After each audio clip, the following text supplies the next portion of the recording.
중국 광동성 마오밍시우 병원 응급실에 교통사고 환자가 구급차에 실려왔습니다. 분주해진 응급실은 환자들의 치료를 위해 정신이 없었습니다. 차를 타고 있던 교통사고 환자는 어머니와 딸이었습니다. 딸은 대학생 정도 되어 보이는 나이였고 그냥 순수하고 착한 이미지였습니다. 응급실 치료를 마친 의학생 황량은 다음날 입원실로 병실을 옮겼습니다. 다음날 병실 근무자였던 간호사 장숙이는 여느 때와 같이 환자 회진을 돌았습니다. 회진할 때면 본인에게 유난히 친절하게 대해주고 말을 걸어주었던 황량이 귀엽기만 했습니다. 간호사 장숙이는 황량과 언니 동생하며 친하게 지내게 되었습니다. 그렇게 황량은 한 달여의 시간 동안 병원 치료를 마치고 퇴원했습니다. 황량은 간호사 장숙이와 헤어지는 것이 너무 아쉬웠습니다.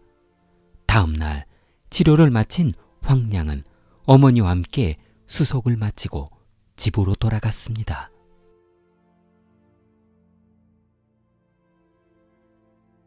그런데 퇴원했던 황량이 퇴근하기 위해 병원을 나서려는 간호사 장숙이를 병원 입구에서 기다리고 있었습니다.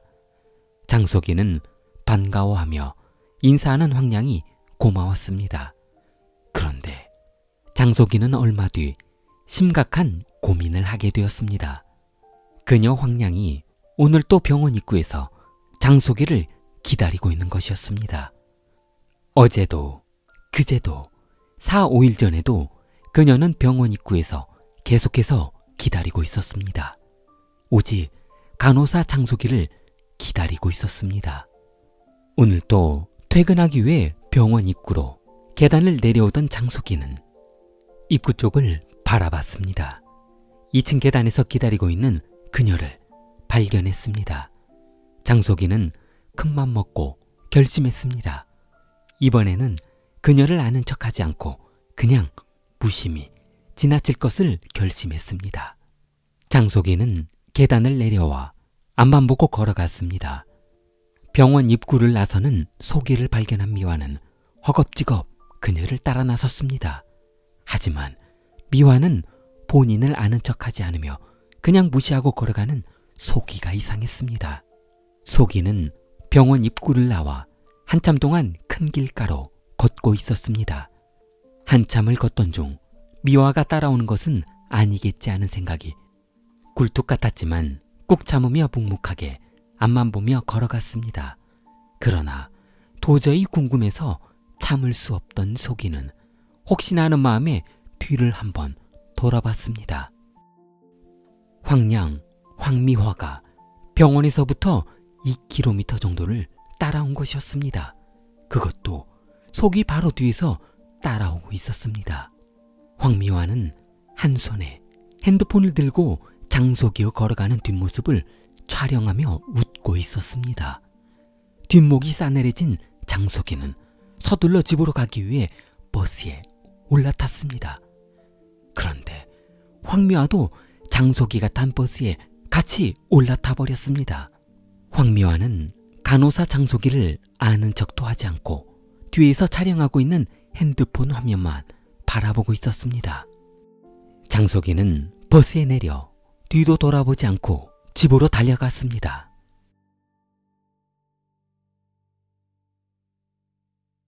다음날 장속이는 너무 무서워 병원 입구가 아닌 다른 출구로 퇴근했습니다.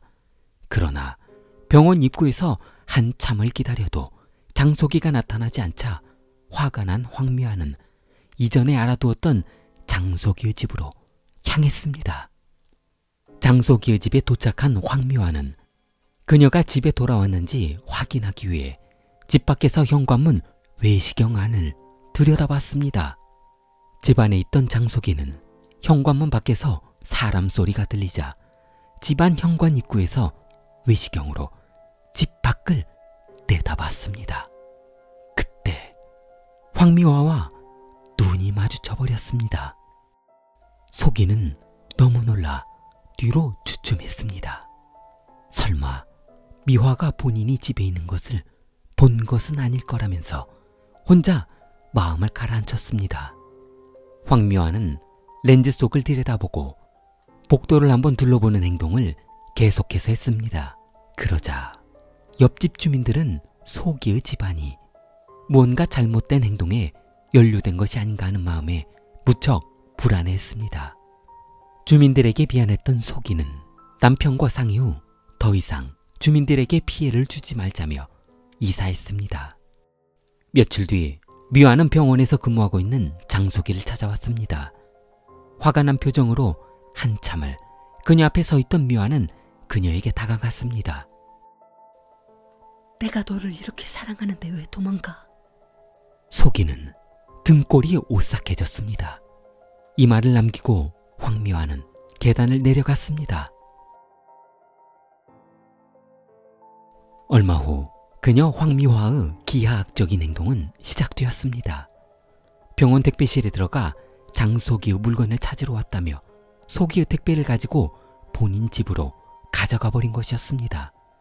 그 다음 날 미화는 세탁실에 들어가 소기의 간호사복을 찾으러 왔다며 그녀의 옷을 두 손에 들고 간호사복에 비어있는 소기의 냄새를 깊숙이 들여 마셨습니다.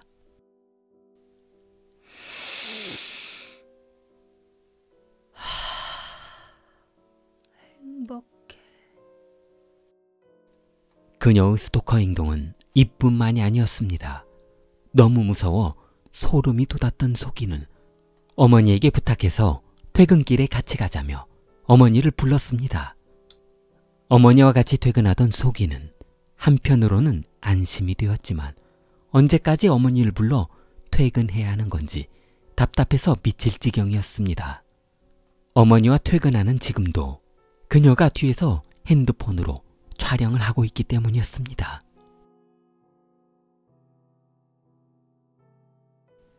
더 이상 참을 수 없었던 소기는 그녀 집에 찾아갔습니다.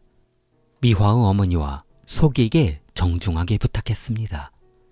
현재 본인이 임신한 상태여서 더 이상 이런 정신적인 충격을 받으면 아이에게도 좋지 않을 것 같다고 하니 이것으로 더 이상 본인을 괴롭히지 말라고 했습니다. 3일 뒤 소기는 더 이상 본인 앞에 나타나지 않는 미화가 보이지 않자 너무 행복했습니다. 우울하고 불안했던 마음도 한 번에 씻겨 내려가는 것 같았습니다. 그렇게 소기와 남편은 집안에서 평온한 주말을 보내고 있었습니다.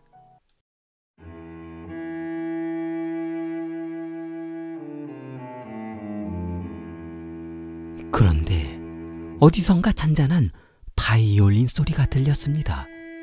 이곳에 거주한 지 한참이 되었지만 주민 중에 바이올린을 켜는 소리는 들어본 적이 없었던 것 같았습니다.